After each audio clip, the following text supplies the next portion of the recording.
Terms of agreement, power of I, and sense of self. In this short little video, I'm going to be talking about social contracts, right? And something you have to be aware of when doing stuff in a group, right?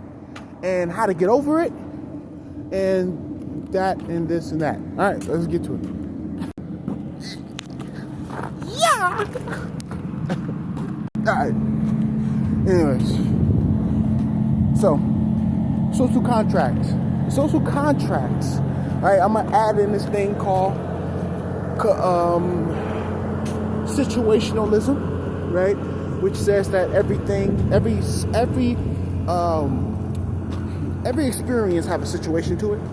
So I'm alive. The context to me is that I'm alive, right? The context to me that I'm 27, you know, in 2025, about to be 2026.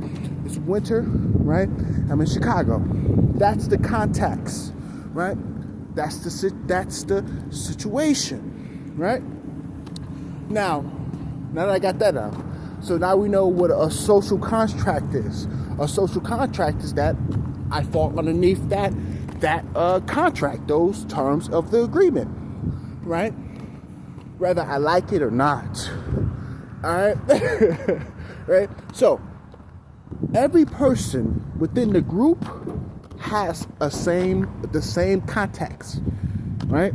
So every person has not the same context that I have, but a similar context that they're human. They agree to the human contract. Then they agree to the if you're not in the United States of America, the American context or contract, right? They agree to, if she's a female, right, she's not trippy in her head, she agreed to the female contract. I'm a male, so I agree to the male contract. You know, some people like to agree to different contracts and things of that nature. Trans and shit, you know. Anyways, that's neither here or there. Kind of distorted, but whatever. So, now we're going to get to the end of this. When in a group, every person is supposed to have the same understanding, right? But ever so often, we get people that don't agree to the same agreements. I thought it was this, but the whole time it was actually this. This is when people get sued. This is when things go out of hand and people start to have a different understanding of what's happening. And this is the negative part about socializing. Somewhere the leadership was faulty, the communication got twisted, and now everybody have a different interpretation of what actually happened. Social contracts.